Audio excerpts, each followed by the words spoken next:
جس نے پچھلی رات اسے پناہ دی تھی اور جس کے سامنے وہ فارس کی اتنی شاندار برائیاں کر رہی تھی۔ فارس جو شیروانی میں ملبوس کسی شہزادے سے کم نہیں لگ رہا تھا، اس نے اشمل کی اس حیرت زدہ اور ہکا بھکا شکل کو دیکھ کر اپنے ہونٹوں پر ایک انتہائی دلکش مسکراہٹ سجائی اور پھر سب کی نظروں سے بچتے ہوئے اس بیوقوف پری کو ایک شرارتی آنکھ مار دی۔ اشمل کو اس لمحے ایسا لگا جیسے اس کے پیروں تلے سے زمین نکل گئی ہو اور آسمان گھوم کر نیچے آ گیا ہو۔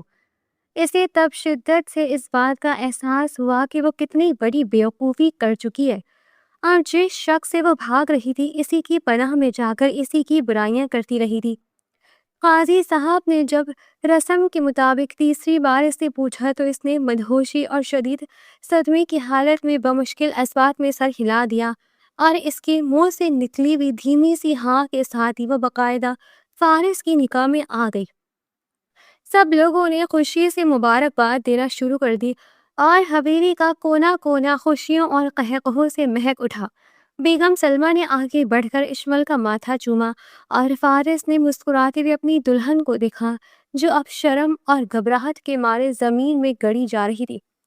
رسموں کے بعد نصرت اور مہنور اسے چھیڑتی ہوئی اور سہارا دیتی ہوئی دوسری منزل پر موجود اس کے کمرے کی طرف لے گئی۔ وہ سارا راستہ اسے فارس کے نام سے چڑھاتی رہی اور اشمل دل میں رو رہی تھی کہ اب اس کا کیا بنے گا۔ نکاح کی رات کمرے کو بے شمار سرخ گلابوں اور موتیوں کے پھولوں سے انتہائی خوبصورتی سے سجایا گیا تھا، اور دھیمی مدھم روشنی ایک سحر انگیز اور خوابناک منظر پیش کر رہی تھی۔ مہنور اسے پھولوں سے سجے بیڈ پر بٹھا کر مسکراتی ہوئی باہر نکل گئی اور دروازہ بند کر دیا۔ اشمل خوف سے کانپتی ہوئی بیڈ پر سمٹی بیٹھی تھی۔ اس سے ایک طرف رمشا کی وہ زہریلی باتیں یاد آ رہی تھی کہ فارس کی طرح ظالم اور سفاک ہے، اور دوسری طرف اپنی کل رات والی وہ تمام حماقتیں یاد آ رہی تھی جو اس نے فارس کے سامنے کھڑے ہو کر اسی کے خلاف کی تھی۔ اس نے ڈرتے ڈرتے پورے کمرے کا جائزہ لیا اور پھر جلدی سے اٹھ کر سائڈ ٹیبل پر رکھا ہوا ایک بھاری سا کرسٹل کا گلدان اپنے کانپتے ہاتھ میں پکڑ لیا اور بیڈ کے بیچوں بیچ دو زانہ ہو کر بیٹھ گئی کہ اگر آج اس کھڑوس فارس نے کوئی وحشیانہ حرکت کی یا اپنا غنڈہ گردی والا روپ دکھایا تو وہ سیدھا یہ بھاری گلدان اس کے سر پر دے مارے گی اور اپنی جان بچانے گی۔ کچھ ہی دیر بعد دروازے کا ہینڈل گھما اور فارس مسکراتا ہوا کمرے میں داخل ہوا۔ اس نے سیاہ شیروانی پہن رکھی تھی اور وہ بلا کا حسین اور پرکشش لگ رہا تھا۔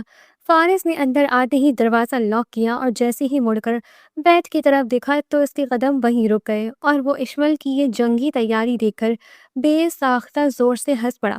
اشمل نے بھاری سرخ جوڑے اور زیورات میں لدے ہونے کے باوجود وہ گلدان پوری طاقت سے اپنے سینے کے ساتھ لگائے ہوا تھا، اور اس کی بڑی بڑی غلافی آنکھیں ڈر کے مارے مزید پھیل چکی تھی۔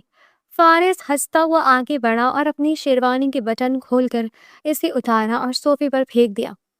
اشمل یہ دیکھ کر مزید گھبرا گئی اور گلدان کو ہوا میں لہراتے ہوئے غصے اور ڈر کے ملے جلے تاثرات کے ساتھ بولی، تم وہیں رک جاؤ اور مجھ سے دور آؤ، ورنہ میں سچ کہہ رہی ہوں میرے اندر چڑیل آ جاتی ہے اور پھر میں کسی کو نہیں چھوڑتی۔ تم نے مجھے بیوقوف بنایا، میں یہ گلدان سیدھا تمہارے سر پر مار دوں گی۔ مجھے پتا ہے، رمشا نے مجھے سب بتایا، تم ایک ظالم اور بگڑے ہوئے انسان ہو۔ فارس اس کی اس معصومانہ اور بچکانہ دھمکی پر مزید محفوظ ہوا، اور اس کا وہ شرارتی انداز اب ایک انتہائی دلکش اور دھیمے رومانس میں بدلنے لگا۔ وہ آہستہ آہستہ چلتا ہوا بیڈ کے بالکل قریب آ گیا اور اشمل کی آنکھوں میں دیکھتے ہوئے انتہائی پیار اور شرافت بھرے لہجے میں بولا، بیوقوف، ویسے وہ مجھے بنانے کی زیادہ ضرورت تو نہیں پڑی، اور اپنی بات پر خود ہی ہنس پڑا اور بے حد پاس آتے ہوئے بولا، اچھا تو میری خوبصورت سی پری کے اندر چڑیل بھی آ جاتی ہے؟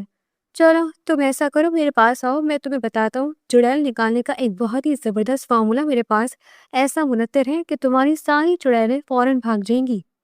فارس کی اس بات پر اور اس کے اتنے قریب آنے پر اشمل کے دل کی دھڑکنیں جیسے بے قابو ہو گئی اور اس کا سانس اٹکنے لگا۔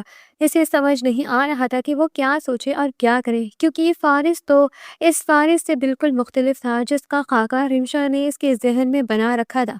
وہ تو انتہائی نرم لہجے میں بات کر رہا تھا اور اس کی آنکھوں میں کوئی وحشت نہیں بلکہ ایک عجیب سی کشش اور محبت تھی۔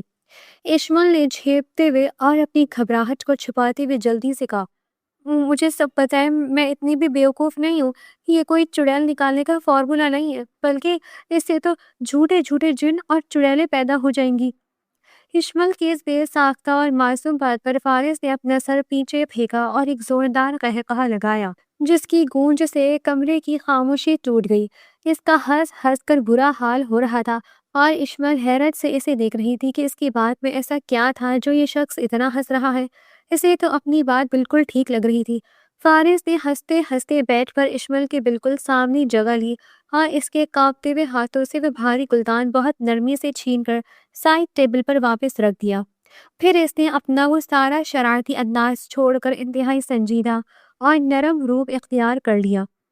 اس نے اشمل کے ٹھنڈے پڑتے ہاتھوں کو اپنے گرم ہاتھوں میں لیا اور اس کی آنکھوں میں جھانکتے ہوئے بہت نرمی سے سمجھانا شروع کیا، اشمل، میری طرف دیکھو اور اپنی دل سے وہ سارا خوف نکال دو جو رمشا یا کسی اور نے تمہارے ذہن میں ڈالا ہے۔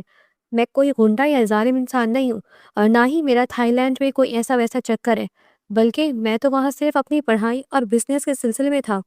تم کل رات مجھ سے ملی تھی، تم نے خود دیکھا کہ میں نے تمہارے ساتھ کوئی بدتمیزی نہیں کی تھی، میں تو خود تمہیں بچا کر اس کمرے میں لایا تھا۔ اشمل اس کی ان نرم اور سچی باتوں کو سن کر جیسے ہپنوٹائز ہو رہی تھی۔ اس کے اندر کا سارا ڈر اور سارا غصہ برف کی طرح پگھلنے لگا تھا اور وہ فارس کی آنکھوں میں سچائی تلاش کر رہی تھی جو اسے صاف نظر آ رہی تھی۔ فارس نے مسکراتے ہوئے اس کے ماتھے پر بکھری ہوئی لٹوں کو اس کے کان کے پیچھے عرصہ اور اس کی خوبصورتی کی تعریف کرتے ہوئے بولا، تم آج واقعی ایک حور لگ رہی ہو، اور میں تمہیں یقین دلاتا ہوں کہ تم میرے ساتھ بالکل محفوظ ہو۔ میں تمہارا شوہر ہوں اور ایک عزت دار انسان ہوں جو اپنی بیوی کی ہر خوشی کا خیال رکھے گا۔ یہ ان کے درمیان پہلا ہلکا مگر انتہائی دلکش لمحہ تھا جہاں آنکھوں ہی آنکھوں میں ایک نیا اعتبار جنم لے رہا تھا۔ فارس کے لمس اور اس کی باتوں کی سچائی نے اشمل کے دل پر ایک عجیب سا سکون طاری کر دیا تھا۔ اسے لگ رہا تھا کہ جیسے وہ کسی بہت ہی مضبوط اور محفوظ حصار میں آ گئی ہے۔ اس نے شرماتے ہوئے اپنی نظریں جھکا لی اور اس کے رخساروں پر حیا کی سرخی پھیل دی۔ فارس اسے یوں شرماتے دیکھ کر ایک بار پھر مسکرایا اور اس کے ہاتھوں کو چومتے ہوئے اسے یقین دلایا کہ ان کی یہ زندگی بہت خوبصورت ہونے والی ہے۔ اشمل کا خوف اب مکمل طور پر سکون اور محبت میں بدل چکا تھا اور وہ جان گئی تھی کہ اس کا مسیحا حقیقت میں اس کا اپنا فارس ہی ہے۔ اگلی صبح جب وہ تیار ہو کر کمرے سے باہر آئی تو اس کے چہرے پر ایک عجیب سا طمانینت بھرا نور تھا۔ ہلکے گلابی رنگ کے انتہائی نفیس جوڑے میں وہ واقعی کسی کھلے ہوئے گلاب کی طرح لگ رہی تھی۔ فارس جو پہلے ہی لاؤنج پہ موجود تھا اسے دیکھ کر مسکرایا اور اس کے ساتھ ہی ناشتے کی میز کی طرف چل پڑا۔ ناشتے کی میز پر حویلی کے روایتی چہل پہل اور قہقہے عروج پر تھے۔ زارون اور بہنور کی ہمیشہ والی میٹھی نوک جھونک جاری تھی اور نصرت حسب معمول سب کو اپنی مزاحیت تبصروں سے محفوظ کر رہی تھی۔ اسی دوران رمشا نے اشمل کے ہنستے مسکراتے چہرے کو دیکھا تو اس سے رہا نہ کیا اور اس نے باتوں ہی باتوں میں اپنا حسد نکالنے کی کوشش کی جو بظاہر ایک مزاح کی لپیٹ میں تھا۔ یار اشمل، رات کو تو تم فارس کے نام سے ایسے گھبرا رہی تھی جیسے وہ کوئی بھوت ہو، اور اب اتنی خوش بیٹھی ہو، لگتا ہے فارس نے تم پر کوئی جادو کی چھڑی گھما دی ہے یا کوئی خاص منتر پڑھ کر پھونک دیا ہے۔ رمشا نے چائے کا گھونٹ بھرتے ہوئے ایک مصنوعی اور طنزیہ مسکراہٹ کے ساتھ کہا جس پر سب کی توجہ ان کی طرف ہو گئی۔ فارس نے بہت سکون سے اپنا پراٹھا توڑا اور اپنے چہرے پر ایک انتہائی پرکشش مسکراہٹ سجاتے ہوئے رمشا کی طرف دیکھ کر ایک انتہائی نپا تولا اور کرارا جواب دیا، جادو تو محبت اور سچائی کا ہوتا ہے رمشا، جو دلوں کو جوڑ دیتا ہے۔ ویسے تمہیں بھی چاہیے کہ اپنے لیے کوئی اچھے سے تعویذ گنڈے کروا لو، کیا پتا تمہارا بھی کہیں نصیب کھل جائے اور کوئی تمہیں مل جائے تاکہ تمہارے چہرے پر بھی ایسی ہی خوشی آ سکے۔ فارس کی اس پرجستہ اور مزاحیہ طنزیہ بات پر نصرت اور زارون نے زوردار قہقہ لگایا اور ماہنور نے بھی اپنی مسکراہٹ دبائی۔ رمشا کا چہرہ ایک پل کے لیے شرمندگی اور ہلکی سی خفت سے سرخ ہوا مگر اس نے جلدی سے خود کو سنبھال لیا اور مصنوعی ہنسی ہنسنے لگی۔ رمشا کی اس اندرونی جلن اور حسد کی ایک بہت پرانی اور ٹھوس وجہ تھی جو فارس اور خاندان کے صرف چند بڑے ہی جانتے تھے اور اشمن اس سے بالکل بے خبر تھی۔ حقیقت تو یہ تھی کہ فارس کے تھائی لینڈ جانے سے پہلے بڑوں نے رمشا اور فارس کے رشتے کی بات چلائی تھی، مگر تب رمشا نے یہ کہہ کر صاف انکار کر دیا تھا کہ فارس کا کوئی خاص اسٹیٹس نہیں ہے اور وہ اس کے ساتھ اپنا مستقبل خراب نہیں کر سکتی تھی۔ مگر اب جب فارس ایک انتہائی مستحکم امیر اور پرکشش انسان بن کر لوٹا تھا تو رمشا کو اپنی اس پرانی ہٹ درمی پر شدید پچھتاوا تھا، اور وہ فارس کو اشمل کے ساتھ اتنا خوش دیکھ کر اندر ہی اندر کڑ رہی تھی، جو کہ فارس اچھی طرح بھاپ چکا تھا۔ دوپہر کے وقت سب لڑکیاں ولیمے کی تیاری کے لیے پارلر پہنچ گئیں، جہاں ایک الگ ہی ہلا گلا اور مستیاں چل رہی تھی۔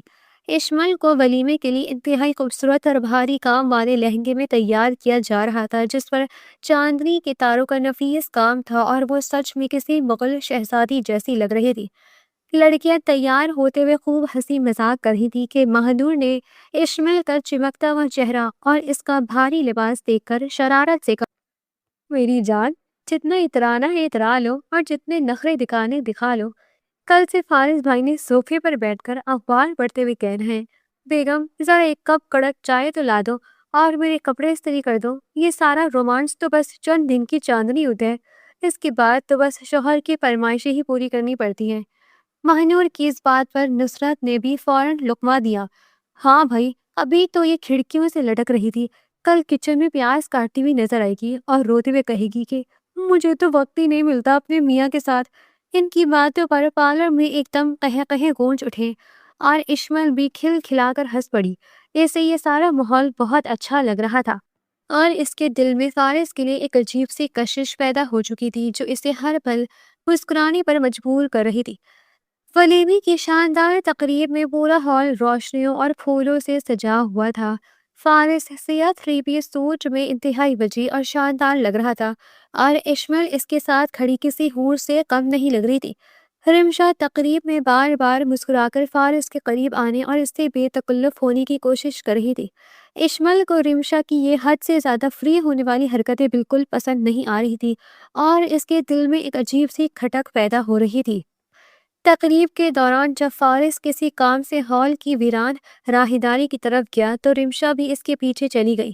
اشمل کی نظر ان دونوں پر پڑی تو وہ بھی ایک انجانی سی بے چینی کے عالم میں ان کے پیچھے گئی اور دیوار کی اوٹ میں کھڑی ہو گئی۔ وہاں رمشا فارس کے بہت قریب کھڑی انتہائی جذباتی انداز میں کہہ رہی تھی، تم بھول گئے ہو فارس کہ بڑوں نے سب سے پہلے میرا اور تمہارا رشتہ طے کیا تھا، تم میرے تھے اور میں جانتی ہوں کہ تم نے یہ شادی صرف مجھے جلانے کے لیے کی ہے۔ یہ سب ایک وقتی سمجھوتا ہے اور تم آج بھی مجھے ہی چاہتے ہو۔ فارس نے اسے سختی سے پیچھے ہٹایا اور انتہائی سرد لہجے میں بولا، رمشا اپنی حد میں رہو، جو کل تھا وہ ختم ہو چکا، اب میری زندگی صرف اشمل سے ہے، تم یہ خام خیالی اپنے دماغ سے نکال دو اور مجھ سے دور رہو۔ فارس تو وہاں سے یہ کہہ کر چلا گیا مگر اشمل کے قدم وہیں جم گئے۔ اس نے فارس کی آخری بات تو شاید غصے اور صدمے میں ٹھیک سے سنی ہی نہیں، اس کے کانوں میں صرف رمشا کے الفاظ گونج رہے تھے کہ سب سے پہلے ان کا رشتہ طے ہوا تھا اور یہ شادی ایک سمجھوتا ہے۔ اسے لگا جیسے اس کی معصومیت کا فائدہ اٹھایا گیا ہے اور فارس نے واقعی اسے صرف رمشا کو جلانے کے لیے استعمال کیا ہے۔ اس کا دل بری طرح ٹوٹ گیا اور اس کی آنکھوں میں آنسو آ گئے۔ وہ جلدی سے وہاں سے ہٹ گئی اور باقی ساری تقریب کے دوران خاموش اور بجھی بجھی سی رہی۔ فارس نے اس کی اس اچانک خاموشی کو تھکاوٹ سمجھا اور لوگوں کی بھیڑ میں زیادہ توجہ نہیں دے سکا۔ تقریب ختم ہونے کے بعد رات گئے۔ جب وہ دونوں کمرے میں پہنچے تو اشمل نے غصے سے اپنا بھاری دوپٹہ اتارا اور فارس کی طرف دیکھے بغیر اپنے زیورات نکالنے لگی۔ فارس جو ایک انتہائی دلکش موڈ میں تھا وہ مسکراتا ہوا اس کی طرف بڑھا مگر اشمل نے جھٹکے سے اپنا رخ موڑا اور بیڈ پر جانے کے بجائے جا کر کمرے میں رکھے ہوئے صوفے پر لیٹ گئی اور ایک کشن اپنے منہ پر رکھ لیا۔ وہ اپنے اتنے شدید ناراضگی اور غصے کا اظہار کر رہی تھی اور اس نے فیصلہ کر لیا تھا کہ وہ فارس سے بات نہیں کرے گی۔ فارس اس کی اس معصومانہ اور بچکانہ حرکت پر حیران ہونے کے بجائے بے ساختہ مسکرا دیا۔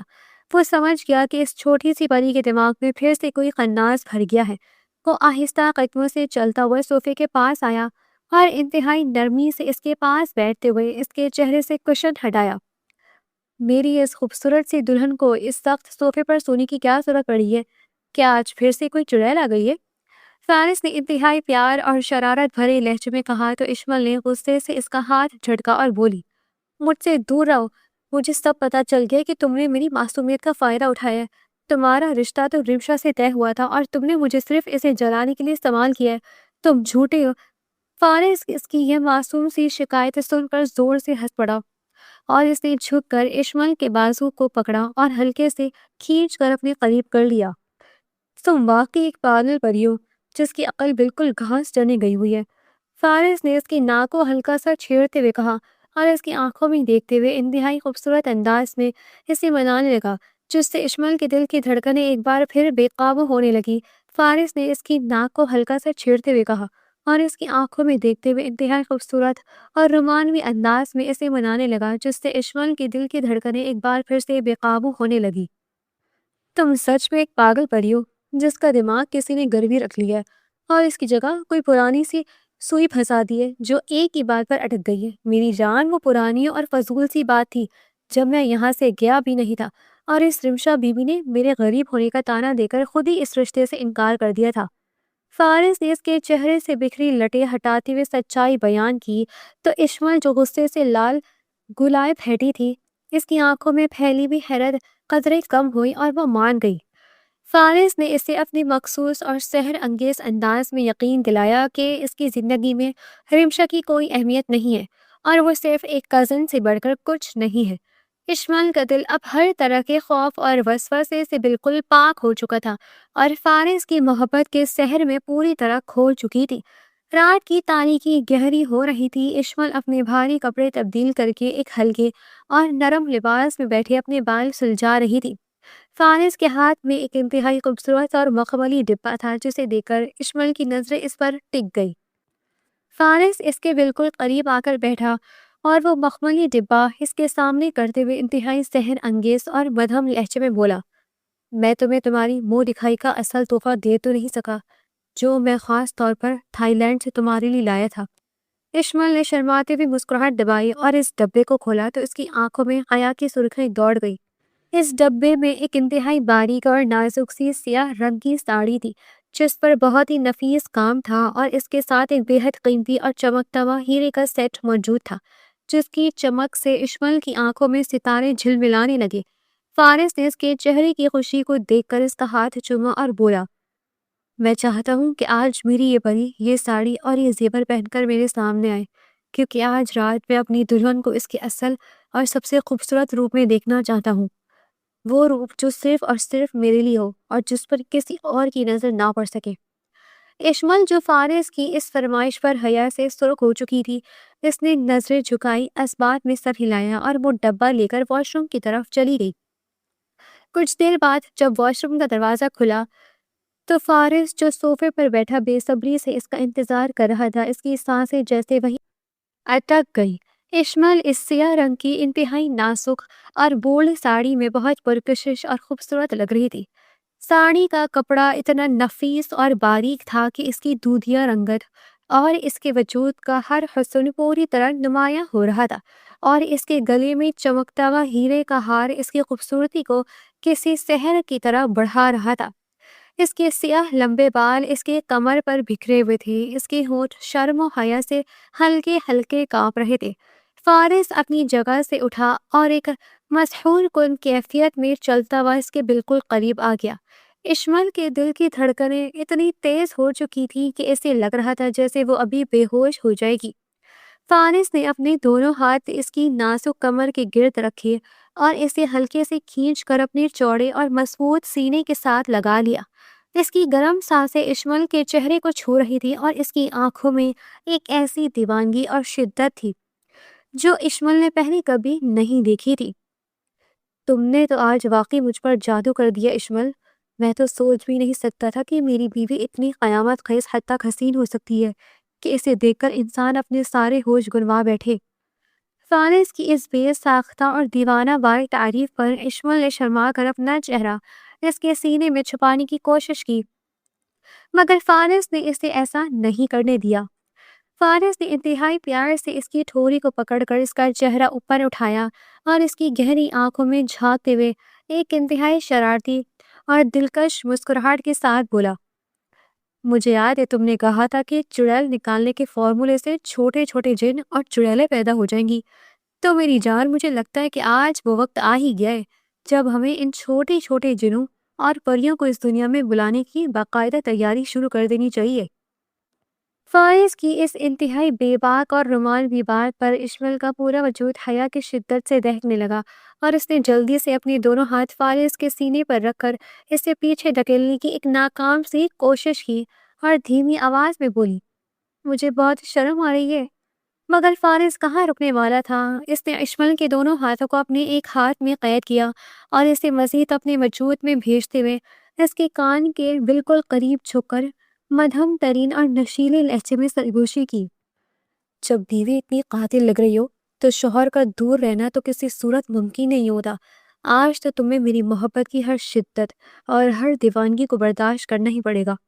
اس کی اس سرگوشی نے اشمل کے اندر ایک عجیب سی سنسنی اور مٹھاس کھول دی تھی، اور اس کے دماغ کی ساری دیواریں فارس کی اس شدت بھری محبت کے سامنے ریت کی طرح گرنے لگی تھی۔ وہ جان چکی تھی کہ آج وہ اس مسحور کن حصار سے نہ تو نکل سکتی ہے اور نہ ہی نکلنا چاہتی ہے، کیونکہ وہ خود بھی اس محبت کی پیاسی تھی۔ فارس نے اس کی گردن پر اپنے ہونٹ رکھے تو اشمل کے منہ سے ایک دبی ہوئی سسکی نکل گئی، اور اس نے بھی ساختہ اپنی آنکھیں بند کر لی۔ کمرے کی مدھم اور خوابناک روشنی میں ان دونوں کے درمیان موجود ہر فاصلہ مٹنے لگا تھا، اور فارس کی دیوانگی ہر گزرتے لمحے کے ساتھ بڑھتی جا رہی تھی۔ اس نے اشمل کو اپنی مضبوط باہوں میں اٹھا لیا اور دیوانہ وار اس کے چہرے، اس کی آنکھوں اور اس کے کانپتے ہوئے ہونٹوں پر اپنی محبت کی مہریں ثبت کرنے لگا۔ اشمل جو شروع میں جھجک محسوس کر رہی تھی، اب فارس کے اس بے پناہ پیار اور لمس کی شدت میں مکمل طور پر پگھل چکی تھی، اور اس نے بھی اپنے بازو فارس کی گردن کی گرد حمائل کر دیے تھے۔ فارس اسے اٹھا کر نرم بیڈ پر لے آیا اور خود بھی اس کے اوپر جھک گیا۔ ساڑی کا نازک پلو کب اس کے کندھے سے پھسل گیا اسے خبر ہی نہ ہوئی۔ فارس کی نگاہوں میں موجود پیاس اور اس کے ہاتھوں کی بے باک حرکتیں اشمل کو ایک ایسے انوکھے اور سحر انگیز سفر پر لے جا رہی تھی جہاں صرف محبت کا جنون تھا اور جذبوں کی انتہا تھی۔ فارس نے اس کے جسم کے ہر حصے کو اپنی شدت اور دیوانگی سے محسوس کیا، اور اشمل اس کی اس جنونی محبت کے سامنے مکمل طور پر خود کو اس کے حوالے کر چکی تھی۔ رات کے اس گہرے اور پرسکون پہر میں ان کے ملن کا یہ انتہائی خوبصورت اور شدید ملاپ ان کی محبت کو ایک ایسی تکمیل تک لے گیا جس نے اشمل کے دل سے ہر پرانا خوف، ہر وسوسہ اور ہر گھبراہٹ ہمیشہ کے لیے مٹا دی تھی۔ کمرے میں گونجتی ان کی مدھم سانسیں اور ایک دوسرے کی قربت کا وہ نشہ اس بات کی گواہی دے رہا تھا کہ اب وہ دونوں جسم اور روح کے ہر رشتے سے مکمل طور پر ایک ہو چکے ہیں۔ اگلی صبح جب اشمل کی آنکھ کھلی تو کمرے میں ہلکی ہلکی دھوپ پھیل چکی تھی، اور وہ فارس کی مضبوط بازوؤں کے حصار میں قید تھی۔ رات کی ان بے پناہ اور دیوانہ وار قربتوں کی یاد نے ایک بار پھر اس کے چہرے پر حیا کی لالی بکھیر دی تھی، اور وہ مسکراتے ہوئے فارس کے پرسکون چہرے کو دیکھنے لگی۔ فارس جو جاگ ہی رہا تھا، اس نے اچانک اشمل کو اپنی طرف کھینچا اور اس کے ماتھے پر بوسہ دیتے ہوئے بولا، صبح بخیر میری قاتل پری، رات کا وہ حسین خواب ابھی تک میری آنکھوں میں سجا ہوا ہے۔ اشمل نے شرما کر اپنا چہرہ اس کے سینے میں چھپا لیا، اور فارس کا سینہ اس کے دلکش قہقہے سے گونج اٹھا۔ انہوں نے فیصلہ کیا کہ اب یہ سارا وقت وہ ایک دوسرے کے ساتھ ہنسی خوشی گزاریں گے، اور اسی خوشی کو منانے کے لیے پورے خاندان نے شمالی علاقہ جات کی طرف ایک شاندار فیملی ٹرپ پر جانے کا پروگرام بنا لیا تھا۔ اشمل اس ٹرپ کو لے کر بے حد پرجوش تھی، اور وہ جانتی تھی کہ اب فارس کے ساتھ اس کا رشتہ اتنا مضبوط ہو چکا ہے کہ کوئی بھی چیز ان کے درمیان نہیں آ سکتی۔ حویلی میں ہر طرف سفر کی تیاریاں چل رہی تھی، اور سب کزنز خوشی سے پاگل ہو رہے تھے کہ اب وہاں جا کر خوب ہلا گلا اور مستیاں ہوں گی۔ صبح کا وقت تھا اور حویلی میں ایک عجیب سی گہما گہمی اور شور غل برپا تھا، کیونکہ آج پورا خاندان شمالی علاقہ جات کی طرف اپنے طویل اور شاندار ٹرپ پر روانہ ہو رہا تھا۔ لاؤنج میں سامان کے ڈھیر لگے تھے، اور بیگم سلمہ سب کو جلدی جلدی ناشتہ کرنے اور اپنا سامان چیک کرنے کی تاکید کر رہی تھی۔ دوسری طرف لاؤنج کے ایک کونے میں زارون اور ماہنور کے درمیان صبح سویرے ہی ایک ہلکی پھلکی سی اور بے حد مزاحیہ ناراضگی چل رہی تھی۔ ماہنور منہ پھلائے صوفے پر بیٹھی تھی، اور زارون اس کے گرد چکر کاٹتے ہوئے اسے منانے کی ناکام کوششیں کر رہا تھا۔ یار ماہنور، اب مان میں جاؤ، میں نے جان بوجھ کر تو تمہارا وہ پسندیدہ سوٹ استری کرتے ہوئے نہیں جلایا تھا۔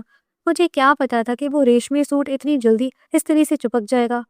زارون نے اپنے کان پکڑتے ہوئے انتہائی معصومیت سے کہا تو نصرت چھپا سی کھڑی اپنا بیگ بند کر رہی تھی۔ وہ زور سے ہنس پڑی۔ ارے زارون بھائی، آپ بھی کمال کرتے ہیں، بھابھی کا سب سے مہنگا اور نیا جوڑا چلا دیا اور اب اتنے معصوم بن رہے۔ بھابھی آپ بالکل مت ماننا ان سے، کہیں کہ واپسی پر آپ کو اس سے بھی مہنگا جوڑا لے کر دے۔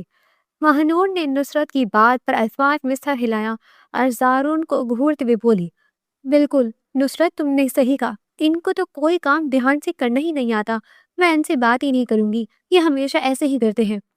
زارون نے فوراً گھٹنوں کے بل بیٹھ کر انتہائی ڈرامائی اور فلمی انداز میں کہا، میری ظالم حسینہ، اگر تم نے مجھ سے بات نہ کی تو میں تو ان اونچے پہاڑوں سے کود کر جان دے دوں گا، پھر تم روتی رہنا کہ ہائے میرا ہینڈسم شوہر چلا گیا۔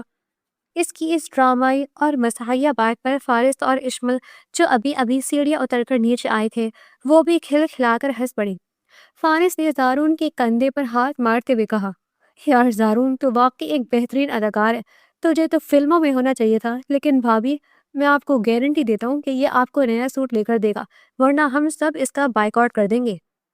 اشمل نے بھی مسکراتے ہوئے آگے بڑھ کر ماہنور کا ہاتھ پکڑا اور اسے پیار سے مناتے ہوئے بولی، ہاں بھابھی اب معاف کر دے، دیکھیں بیچارے کتنے شرمندہ ہیں اور کان پکڑ کر بیٹھے، ویسے بھی ٹرپ کا مزہ تو تبھی آئے گا جب ہم سب خوش ہوں گے۔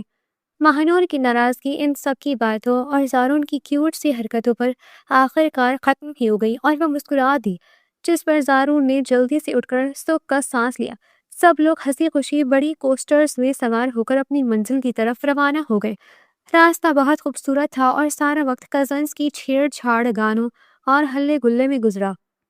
البتہ رمشا ایک سیٹ پر تنہا اور خاموشی سے بیٹھی کھڑکی باہر دیکھ رہی تھی، مگر اس کی نظریں بار بار فارس اور اشمل کی طرف اٹھ رہی تھی، جو ایک دوسرے کے ساتھ بیٹھے انتہائی خوشگوار موڈ میں باتیں کر رہے تھے اور ایک دوسرے کی پرواہ کر رہے تھے۔ رمشا کے دل میں ابھی بھی حسد کی چنگاریاں سے لگ رہی تھی، مگر وہ ظاہر نہیں کر رہی تھی اور اندر ہی اندر کڑ رہی تھی۔ طویل اور خوبصورت سفر کے بعد وہ سب مری انتھیا گلی کے دل فریب پہاڑوں کے درمیان بنے ایک انتہائی شاندار اور پرتعیش ریزورٹ میں پہنچ گئے۔ سرد ہوائیں چاروں طرف پھیلی، ہریالی اور بادلوں کے ٹکرے دل کو موہ لینے والے تھے۔ تایا جان نے سب کو اکٹھا کیا اور کمروں کی تقسیم کا اعلان کیا۔ انہوں نے مسکراتے ہوئے کہا کہ فارس اور اشمل اور زارون اور مہنو، جو کہ نئے شادی شدہ جوڑے ہیں، اس لیے ان دونوں کپلز کے لیے ہم نے الگ الگ اور بہترین ویو والے پرائیویٹ رومز بک کروائے ہیں، جو تھوڑے فاصلے پر ہیں، تاکہ یہ اپنا ہنی مون اچھے سے انجوائے کر سکیں، جبکہ باقی سارے کزنز اور ہم بڑے مل کر بڑے فیملی سویٹس میں رہیں گے، جو ایک ساتھ جڑے ہیں۔ یہ سن کر کزنز نے خوب شور مچایا اور نصرت نے مہنور اور اشمل کو چھیڑا کہ لو بھائی، تم لوگوں کی تو موجیں ہو گئی، اب ہمیں بھول نہ جانا اور ہمارے ساتھ بھی وقت گزار لینا۔ فارس نے ہنستے ہوئے اشمل کا ہاتھ پکڑا اور وہ دونوں اپنے کمرے کی طرف چلے گئے، جو باقی ایک خوابناک منظر پیش کر رہا تھا، جس کی بڑی سی بالکنی سے سیدھا پہاڑوں اور بادلوں کا نظارہ ہوتا تھا۔ دوپہر کے کھانے کے بعد سب لوگ ریزورٹ کے قریب ہی ایک خوبصورت اور گھنے جنگل والے ٹریک پر چل قدمی کرنے کے لیے نکل گئے۔ موسم بےحد دل فریب تھا اور ہلکی ہلکی دھند چھانے لگی تھی۔ سب کزنز آگے پیچھے چلتے ہوئے تصویریں بنا رہے تھے اور ہنسی مذاق کر رہے تھے۔ رمشا سب سے تھوڑا الگ تھلگ ایک اونچے اور پرانے سے درخت کے نیچے کھڑی سیلفی لینے میں مصروف تھی، اور اسے بالکل اندازہ نہیں تھا کہ پچھلے دنوں کی بارش اور لینڈ سلائڈنگ کی وجہ سے اس درخت کی ایک بہت بڑی بھاری شاخ کمزور ہو چکی ہے اور بالکل اس کے سر کے اوپر سے ٹوٹنے والی ہے۔ اشمل، جو فارس کے ساتھ چل رہی تھی، اس کی نظر اچانک اس شاخ پر پڑی، جو ایک خطرناک آواز کے ساتھ نیچے کی طرف گرنے لگی تھی۔ رمشا نے اپنے کانوں میں ایئر پوڈز لگائے رکھے تھے اور وہ اس آواز سے اور اپنے سر پر منڈلاتے خطرے سے بالکل بے خبر تھی۔ اس سے پہلے کہ وہ بھاری شاخ رمشا کے سر پر گرتی اور کوئی بہت بڑا اور جان لیوا حادثہ ہو جاتا، اشمل نے اپنی جان کی پرواہ کیے بغیر بجلی کی تیزی سے چھلانگ لگائی اور رمشا کو پوری طاقت سے دھکا دے کر دوسری طرف گھاس پر گرا دیا۔ وہ شاخ ایک زوردار دھماکے سے بالکل اسی جگہ گری جہاں چند سیکنڈ پہلے رمشا کھڑی تھی۔ رمشا تو بال بال بچ گئی، مگر اشمل کا پاؤں ایک بڑے پتھر سے ٹکرایا اور وہ برے طریقے سے مڑ گیا، جس سے اس کی منہ سے ایک تکلیف دہ چیخ نکل گئی اور وہ وہیں زمین پر گر پڑی۔ یہ سب اتنی جلدی اور اچانک ہوا کہ ایک لمحے کے لیے تو کسی کو سمجھ ہی نہیں آیا، مگر جب سب نے اشمل کو زمین پر گرے اور درد سے کرہاتے ہوئے دیکھا تو سب لوگ بھاگ کر اس کی طرف آئے۔ فارس کا تو جیسے دل ہی دھڑکنا بھول گیا تھا۔ وہ دیوانے وار بھاگتا ہوا اشمل کے پاس پہنچا اور اس کا سر اپنے زانوں پر رکھ کر گھبراہٹ سے اس کا چہرہ تھپتھپانے لگا۔ رمشا جو دور گھاس پر گری ہوئی تھی وہ صدمے اور حیرت سے پھٹی ہوئی آنکھوں کے ساتھ اشمل کو دیکھ رہی تھی۔ اسے یقین نہیں آ رہا تھا کہ جس لڑکی سے وہ حسد کرتی ہے اور جس کے ذہن میں فارس کے خلاف اتنا کچھ بھر کے اس کا گھر برباد کرنے کی کوشش کی تھی، اسی لڑکی نے آج اپنی جان خطرے میں ڈال کر اس کی جان بچائی تھی۔ رمشا کے اندر ایک زلزلہ سا آ گیا اور اس کا ضمیر اسے بری طرح ملامت کرنے لگا۔ وہ دل ہی دل میں شدید شرمندہ ہونے لگی اور اس کی آنکھوں میں ندامت اور پچھتاوے کے آنسو آ گئے جو اس کے سارے حسد کو بہا کر لے گئے۔ فارس نے جلدی سے اشمل کو اپنی مضبوط باہوں میں اٹھا لیا اور اسے لے کر تیزی سے ریزورٹ کی طرف بھاگا۔ ریزورٹ کے ڈاکٹر کو فوراً بلایا گیا جس نے تفصیلی معائنہ کرنے کے بعد بتایا کہ شکر ہے کوئی ہڈی نہیں ٹوٹی، بس پاؤں میں شدید موچ آئی ہے اور پٹھوں میں کھچاؤ ہے جس کی وجہ سے درد ہے اور چند دن آرام کرنا پڑے گا۔ سب کی جان میں جان آئی اور بڑے اشمل کا ماتھا چوم کر اسے دعائیں دینے لگے، جبکہ رمشا دور کھڑی رو رہی تھی اور ندامت کے مارے اشمل کے پاس جانے کی ہمت نہیں کر پا رہی تھی۔ شام کا وقت ہو چکا تھا اور سب لوگ اپنے اپنے کمروں میں چلے گئے تھے تاکہ اشمل سکون سے آرام کر سکے۔ پہاڑوں پر رات کی تاریکی اور سردی بڑھنے لگی تھی اور ان کے پرائیویٹ کمرے میں ایک بہت ہی سحر انگیز اور رومانوی ماحول بن چکا تھا۔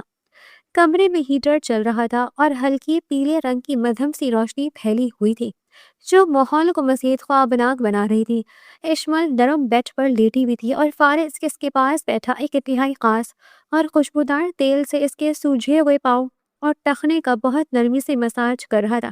اس کی آنکھوں میں اشمل کے لیے بے پناہ محبت اور فکر صاف نظر آ رہی تھی۔ تم واقعی بہت معصوم ہو اشمل، تمہیں اپنی جان کی کوئی پرواہ نہیں تھی۔ اگر تمہیں کچھ ہو جاتا تو میرا کیا بنتا؟ میں تو تمہارے بنا جینے کا تصور بھی نہیں کر سکتا۔ فارس نے مساج کرتے کرتے اچانک اس کا پاؤں چوما اور انتہائی جذباتی اور مدھم لہجے میں بولا۔ اشمل نے درد کے باوجود مسکراتے ہوئے اپنا ہاتھ بڑھا کر فارس کے گھنے بالوں میں انگلیاں پھیری اور دھیمے لہجے میں بولی، میں بالکل ٹھیک ہوں فارس، مجھے کچھ نہیں ہوا، اور ویسے بھی مجھے تو جو ٹھیک لگا میں نے وہ کیا، تم پریشان مت ہو۔ فارس اس کی اس معصومیت اور صاف دلی پر مزید فدا ہو گیا اور اس نے تیل کی شیشی سائڈ ٹیبل پر رکھ کر اپنے ہاتھ ٹشو سے صاف کیے اور اشمل کے بالکل قریب آ کر اس پر جھک گیا۔ باہر چلتی ہوئی ٹھنڈی ہوائیں کمرے کی شیشوں سے ٹکرا رہی تھی مگر کمرے کے اندر محبت کی ایک عجیب سی گرمی اور شدت محسوس ہو رہی تھی جس نے سردی کے ہر احساس کو ختم کر دیا تھا۔ فارس نے انتہائی نرمی سے اشمل کو اپنے بازوؤں کے حصار میں لیا اور اسے احتیاط سے اپنے چوڑے سینے کے ساتھ لگا لیا تاکہ اس کے پاؤں پر ذرا سا بھی زور نہ پڑے۔ تم جانتی ہو کہ آج جب میں نے تمہیں گرتے ہوئے دیکھا تو مجھے لگا جیسے میری سانسیں ہی رک گئی ہیں۔ تم میری زندگی کی سب سے قیمتی چیز ہو اور میں تمہیں کسی بھی قیمت پر کھونا نہیں چاہتا۔ فارس کی یہ گہری سرگوشی اشمل کے کانوں میں امرت گھول رہی تھی اور اس کے وجود میں ایک سنسنی سی دوڑ گئی۔ اس نے اپنے بازو فارس کی گردن کے گرد حمائل کر دیا اور حیا سے اپنا چہرہ اس کی گردن میں چھپا لیا۔ فارس کا لمس بہت ہی نازک مگر دیوانگی سے بھرپور تھا۔ وہ اس کی تکلیف کو سمجھتے ہوئے بہت ہی دھیمے اور پرسکون انداز میں اپنی محبت کا اظہار کر رہا تھا۔ اس نے اشمل کے ماتھے، اس کی آنکھوں اور اس کے کانپتے ہوئے ہونٹوں پر اپنی محبت کی دیوانہ وار مہریں ثبوت کی۔ اشمل درد کے باوجود فارس کی اس دیوانگی اور پیار میں مکمل طور پر کھو چکی تھی اور اسے لگ رہا تھا کہ یہ دنیا کی سب سے خوبصورت اور محفوظ جگہ ہے۔ فارس کی مساج نے جہاں اس کے جسم کے درد کو کم کیا تھا وہیں اس کی بے پناہ محبت نے اشمل کی روح تک کو ایک انوکھا اور سحر انگیز سکون بخش دیا تھا۔ اگلے دن کی صبح نتھیا گلی کی ان وادیوں میں ایک نیا اور ایک انتہائی شفاف سویرا لے کر طلوع ہوئی تھی جہاں دھند کے بادل ریزورٹ کی بالکنیوں کو چھو کر گزر رہے تھے۔ اشمل کے پاؤں کا درد فارس کی رات بھر کی توجہ اور اس خاص مساج کی بدولت کافی حد تک کم ہو چکا تھا اور اب وہ ہلکا سا سہارا لے کر چلنے کے قابل ہو گئی تھی۔ فارس اسے اپنی باہوں کے مضبوط حصار میں تھامے ریزورٹ کے اس بڑے اور کھلے لان میں لے آیا جہاں دوپہر کے سائے ڈھلنے کے بعد شام کی خنکی بڑھ رہی تھی اور خاندان کے تمام افراد نے مل کر ایک شاندار باربیکیو کا پروگرام ترتیب دیا۔ ایک طرف بڑی انگیٹھیوں پر کوئلے دہکائے جا رہے تھے اور تایا جان اور چچا جان ٹکوں کی خوشبو سے پورے ماحول کو مہکا رہے تھے، جبکہ دوسری طرف لان کے بالکل درمیان میں لڑکیوں کا ایک بڑا سا الاؤ روشن کیا گیا تھا جس کے گرد سارے کزنس ایک گول دائرے میں بیٹھے تھے اور ان کی ہنسی مذاق کی آوازیں وادی کے سکوت کو توڑ رہی تھی۔ آج ان سب نے مل کر ٹروتھ اور ڈیئر کھیلنے کا فیصلہ کیا تھا تاکہ اس ٹرپ کی آخری شام کو یادگار بنا جا سکے۔ نصرت نے ایک خالی بوتل کو دائرے کے بیچ میں گھمایا جو تیزی سے گھومتی ہوئی آخر کار زارون اور ماہنور کی طرف آ کر رک گئی۔ نصرت نے فوراً ایک شرارتی قہقہہ لگایا اور تالیاں بجاتے ہوئے بولی، لو بھائی زارون بھائی، اب آپ کی باری ہے اور میری طرف سے آپ کو یہ ڈیر ہے کہ آپ نے کل جو بھابھی کا سب سے مہنگا اور ریشمی سوٹ استری کرتے ہوئے جلایا تھا، اس کے بدلے میں آج سب کے سامنے کوئی ایسا کام کرے کہ بھابھی خوش ہو جائے، ورنہ آپ کو اس سردی میں ٹھنڈے پانی کا ایک گلاس اپنے سر پر ڈالنا پڑے گا۔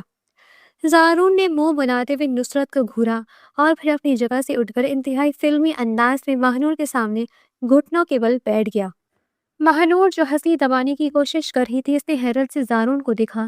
زارون نے اپنی جیکٹ کے اندرونی حصے سے ایک انتہائی خوبصورت اور چمکتا ہوا پیکج نکالا اور اسے ماہنور کی طرف بڑھاتے ہوئے انتہائی پیارے انداز میں بولا، میری ظالم مگر حسین بیگم، میں مانتا ہوں کہ مجھ سے وہ سوٹ جل گیا تھا، مگر تمہارا یہ گنہگار شوہر کل شام کو ہی مال روڈ کی خاک چھان کر تمہارے لیے اس سے بھی زیادہ مہنگا اور خوبصورت جوڑا لے آیا تھا۔ اب جلدی سے اسے قبول کر لو ورنہ نصرت مجھے اس سردی میں نمونیا کروا دے گی۔ زارون کی اس کیوٹ اور ڈرامائی حرکت پر سارے کزنس نے زوردار تالیاں بجائیں اور ماہنور نے خوشی اور حیرت سے وہ تحفہ پکڑتے ہوئے زارون کو معاف کر دیا، جس سے ماحول میں ایک بے حد خوبصورت اور قہقہوں بھرا رنگ گھل گیا اور سب اس جوڑی کی محبت پر مسکرانے لگے۔ کھیل کا سلسلہ یوں نہیں چلتا رہا اور قہقہے گونجتے رہے کہ اگلی بار جب بوتل گھمی تو اس کا سرا رمشا کی طرف آ کر رک گیا۔ رمشا جو کل کی بات سے کافی خاموش اور گمسم سی تھی، اس نے ایک گہری سانس لیا اور بغیر کسی کے پوچھے خود ہی اپنی جگہ سے کھڑی ہو گئی اور انتہائی سنجیدہ اور دھیمے لہجے میں بولی، میں ٹروتھ چنوں گی اور میں چاہتی ہوں کہ آج سب میری بات سنیں۔ اس کی آواز میں ایک عجیب سی لرزش اور نمی تھی جس نے بڑوں کی توجہ بھی اپنی طرف کھینچ لی اور طاہر جان اور بیگم سلمہ بھی انگیٹھی کے پاس سے اٹھ کر ان کے قریب آ گئے۔ رمشا نے نم آنکھوں کے ساتھ اشمل اور فارس کی طرف دیکھا اور اس کا لہجہ ندامت سے چور تھا۔ میں جانتی ہوں کہ میں نے پچھلے کچھ عرصے میں بہت غلطیاں کی ہیں اور حسد کی آنکھ میں اندھی ہو کر میں نے اشمل کے معصوم ذہن میں فارس کے خلاف زہر بھرا اور ان دونوں کے رشتے کو توڑنے کی ہر ممکن اور کوشش کی، کیونکہ میں اپنی اس پرانی اور کھوکھلی ضد کو ہارنا نہیں چاہتی تھی۔ مگر کل جب موت میرے سر پر کھڑی تھی اور جس لڑکی کو میں نے سب سے زیادہ دکھ دیا تھا، اس نے اپنی جان پر کھیل کر مجھے بچا لیا، تو میری آنکھوں سے وہ سارا پردہ ہٹ گیا۔ مجھے احساس ہو گیا ہے کہ محبت چھیننے اور سازشوں سے ناب نہیں ہے اور اشمل واقعی فارس کے لیے سب سے بہترین اور سچی جیون ساتھی ہے۔ میں آج سب کے سامنے اپنے کیے پر شرمندہ ہوں اور اپنے دل سے ہر بغض نکال کر اشمل اور فارس سے معافی مانگتی ہوں۔ رمشا کے ان سچے اور دل سے نکلے ہوئے الفاظ نے وہاں موجود ہر شخص کی آنکھ کو نم کر دیا اور وہ جو ایک کھچاؤ سا تھا وہ ایک دم سے ٹوٹ گیا۔ ریشمل نے مسکراتے ہوئے اپنی جگہ سے اٹھنے کی کوشش کی تو فارس نے اسے سہارا دے کر کھڑا کیا اور ریشمل نے آنکھیں بڑھ کر رمشا کو گلے لگا لیا اور انتہائی نرمی سے بولی، رمشا تم میری بہن ہو اور بہنوں کے درمیان کوئی گلہ نہیں رہتا۔ فارس نے بھی مسکراتے ہوئے رمشا کے سر پر ہاتھ رکھا اور اسے اپنی چھوٹی بہن کی طرح تھپ تھپاتے ہوئے کہا، ہم ایک خاندان ہیں اور خاندان میں درگزری ہی محبت کو بڑھاتا ہے۔ بڑوں نے جب یہ خوبصورت منظر دیکھا تو طاہر جان اور بیگم سلمہ نے آگے بڑھ کر رمشا کو گلے لگا لیا اور اس کی اس بہادری اور سچائی پر اسے دعائیں دیں۔ لان کا وہ پورا ماحول ایک انتہائی پرسکون اور روحانی خوشی سے بھر گیا تھا، جہاں اب کوئی نفرت نہیں تھی۔ الاؤ کی روشنی میں سب کے چہرے چمک رہے تھے اور پھر سب نے مل کر وہ شاندار باربیکیو کھایا اور ان کی وہ رات ہنسی مذاق اور محبت کی ایک ایسی یادگار بنی جسے وہ کبھی فراموش نہیں کر سکتے تھے۔ اگلے دن سب لوگ اسی محبت اور ایک نئے خاندانی اتحاد کے ساتھ حویلی واپس لوٹ آئے اور وقت نے اپنے پر لگا کر اڑنا شروع کر دیا۔ 2 ہفتوں میں اور ہفتے مہینوں میں بدلتے گئے اور حویلی کا ماحول ہمیشہ ہمیشہ خوشیوں اور سکون سے مہکتا رہا۔ رمشا کی شخصیت میں ایک مکمل اور مثبت تبدیلی آ چکی تھی اور اس نے اپنی پڑھائی اور زندگی پر توجہ دینا شروع کر دی تھی۔ کچھ ہی مہینوں کے بعد طاہر جان کے ایک بہت اچھے دوست کے پڑھے لکھے اور سلجھے ہوئے بیٹے کا رشتہ رمشا کے لیے آیا، جسے سب نے خوشی خوشی قبول کر لیا اور آج حویلی میں ایک بار پھر وہی پرانی اور روایتی رونقیں لوٹ آئی تھی۔ چاروں طرف قمقمے جگمگا رہے تھے اور پھولوں کی سجاوٹ کی جا رہی تھی، کیونکہ آج رمشا کی منگنی تھی، تقریب تھی۔ نصرت اور ماہنور اسی طرح ہلے گلے میں مصروف تھی اور زارون انہیں تنگ کر رہا تھا، مگر اس ساری رونق سے کچھ دور حویلی کی عقبی اور انتہائی خوبصورت باغ میں فارس اور اشمل ایک جھولے پر بیٹھے اپنی ہی ایک الگ اور سحر انگیز دنیا میں مگن تھے۔ اشمل امید سے تھی، جس کے چہرے پر ایک ابجیک سا نور اور ممتا کی وہ خاص چمک تھی جو اس کے حسن کو پہلے بھی زیادہ دل فریب بنا رہی تھی۔ ان کی دنیا مکمل ہو چکی تھی۔